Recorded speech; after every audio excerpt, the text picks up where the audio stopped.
Hello my dear students, welcome back to our YouTube channel.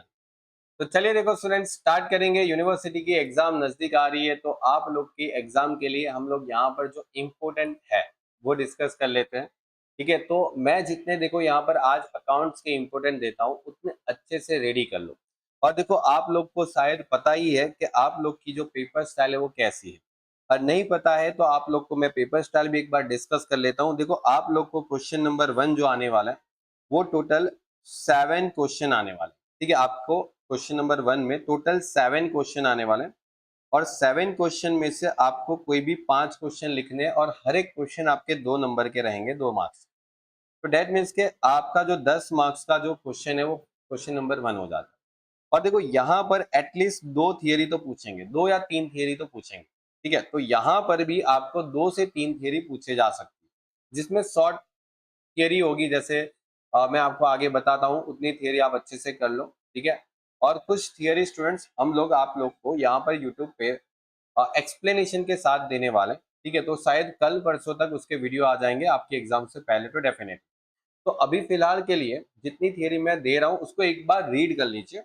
फिर exam से पहले मैं आपको उसकी एक्सप्लेनेशन भी प्रोवाइड कर दूंगा, तो वो एक्सप्लेनेशन भी आप समझ के जाओगे तो बहुत बेनिफिट में रहोगे। ठीक है, लेकिन उससे पहले एक बार आपको एटलीस्ट रीड करना है जरूर। ठीक है, चलिए।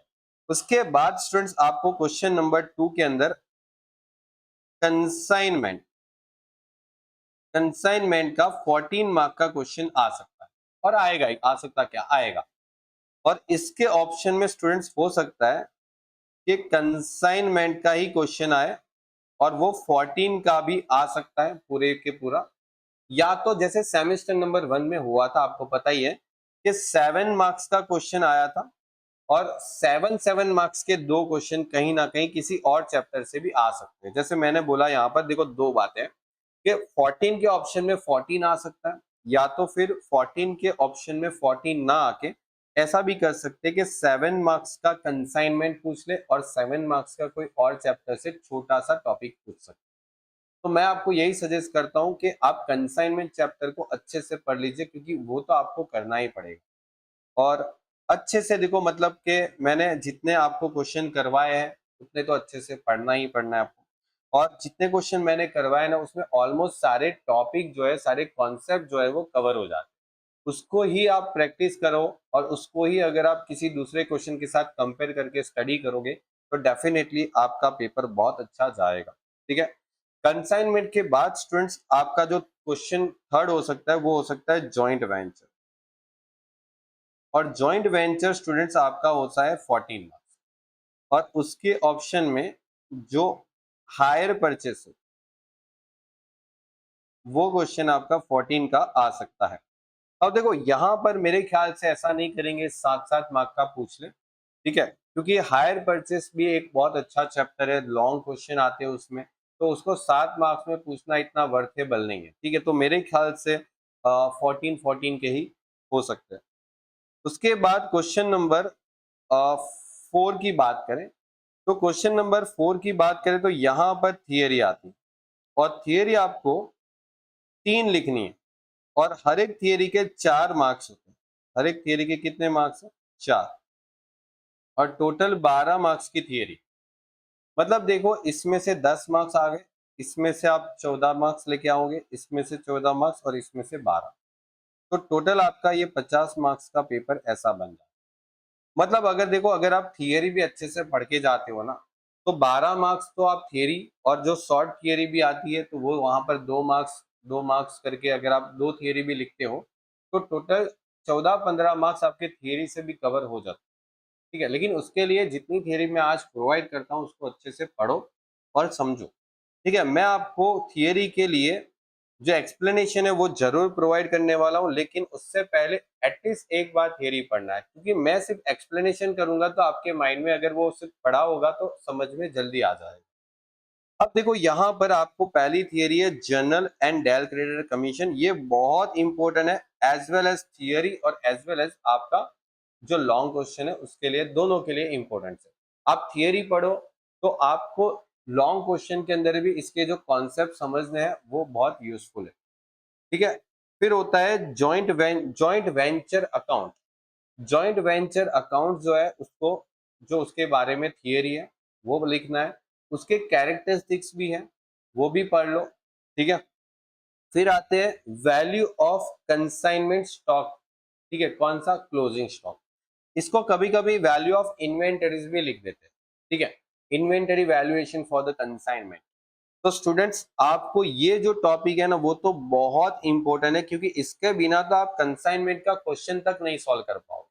अगर ये क्वेश्चन थियरी में ना आए ना तो आपके शॉर्ट क्वेश्चन में तो जरूर आएगा, और शॉर्ट क्वेश्चन में नहीं आया तो लॉन्ग क्वेश्चन में तो इसका आंसर आना ही आना। क्योंकि लॉन्ग क्वेश्चन में जब क्लोजिंग स्टॉक निकालोगे तो वहां पर तो ये जरूरत पड़ेगी, इसको समझना है। उसके बाद स्टूडेंट्स नॉर्मल लॉस और एबनॉर्मल लॉस। तो नॉर्मल लॉस एबनॉर्मल लॉस जो है ना वो मेरे ख्याल से 2 मार्क्स में आपको पूछ सकते हैं, ठीक है, जो स्टार्टिंग के टॉपिक। और इसकी है ना जर्नल एंट्री भी आप कर लो, जर्नल एंट्री भी इसकी आप समझ लो, क्योंकि इसके ऊपर आपको शॉर्ट क्वेश्चन जरूर आता है कि कंसाइनर ने कंसाइनी को इतने का गुड्स सेंड किया and now goods in transit था और वो रास्ते में कुछ एक्सीडेंट हुआ और नुकसान हो गया। ये सब टॉपिक पे आपको क्वेश्चन जरूर आता है, ठीक है। तो ये आप अच्छे से पढ़ लो और इसको कंप्लीट करो। फिर स्टूडेंट्स एक और बहुत अच्छा टॉपिक है डिस्क्लोजर ऑफ अकाउंटिंग पॉलिसी। अब देखो ये टॉपिक जो है ना वो थोड़ा सा लेंथी है, तो अगर आप बाकी थियरी अच्छे से पढ़ते हो तो इस टॉपिक को आप इग्नोर कर सकते हो, क्योंकि आपको देखो 5 थियरी में से 3 ही थियरी लिखनी है, तो 2 थियरी आपको लेफ्ट करनी ही करनी। तो अगर जो चीज आपको थोड़ा दिखने में पढ़ने में टफ लगता है ना तो उस चीज को अभी आप साइड डाउन कर सकते, ठीक है। पहले जो चीज आपको अच्छे से समझ में आता है उसको कंप्लीट करना होता है। तो ये disclosure of the accounting policy आप कर सकते हो। Importance of the accounting standard, ये भी आपका बहुत इंपॉर्टेंट थियरी है। Difference between the consignment and joint venture, consignment और जॉइंट वेंचर का जो थियरी है वो अच्छे से पढ़ लो, उसका डिफरेंस आपको समझ में आ जाएगा, ठीक है। वैसे मैं समझा भी दूंगा, मैंने आपको बोला है ये सारी थियरी मैं आपको एक्सप्लेन करके वीडियो प्रोवाइड कर रहा हूँ, तो बस उसकी वेट ना करें, ठीक है। पहले एटलीस्ट एक बार उसको पढ़ लीजिए, क्योंकि ये सब थियरी पढ़ने में मेरे ख्याल से 2 घंटा इनफ। 2 घंटे आप पढ़ोगे लेके बैठो और कंप्लीट करो, ठीक है। मैं एक्सप्लेनेशन जरूर देने वाला हूँ, उसकी पीडीएफ भी दूंगा एक्सप्लेनेशन के बाद, तो वो आपको टेलीग्राम पे मिल जाएगी। टेलीग्राम चैनल ज्वाइन कर सकते हो, नीचे डिस्क्रिप्शन में लिंक है। मैं जैसे वीडियो बनाऊंगा आपको टेलीग्राम पे पोस्ट कर दूंगा, ठीक है। Reserve for the after sales service, ये जो है ना वो इम्पोर्टेंट है। आफ्टर सेल्स सर्विस मतलब समझो आप सामान खरीदने जाते हो तो कई बार होता है ना कि सामान खरीदने के साथ साथ आफ्टर सेल्स आपको बेच तो दिया, फिर उसके बाद आपको गारंटी वारंटी प्रोवाइड करते हैं कि अगर सामान में कुछ भी खराब हुआ, जैसे टीवी आपने खरीदा और टीवी में समझो कोई भी डिफेक्टिविटी आई, 1 साल 2 साल की वारंटी है, तो वो टीवी वापस आप दुकान वाले को रिपेयर करने के लिए देते हो, तो वो आपको फ्री में रिपेयर करके देता है बिकॉज गारंटी में होता है। तो बस वही चीज को यहाँ पर एक्सप्लेन करना है, ठीक है। और accounting standard for the valuation of inventory, accounting standard number 2 valuation of inventory, इसको अच्छे से पढ़ लो।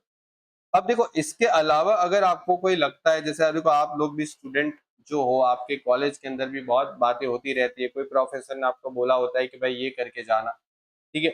तो वो थियरी अगर इसमें रह गई हो तो आप नीचे कमेंट सेक्शन में पोस्ट कर सकते हो, दूसरे स्टूडेंट्स को भी हेल्प हो जाएगा, ठीक है।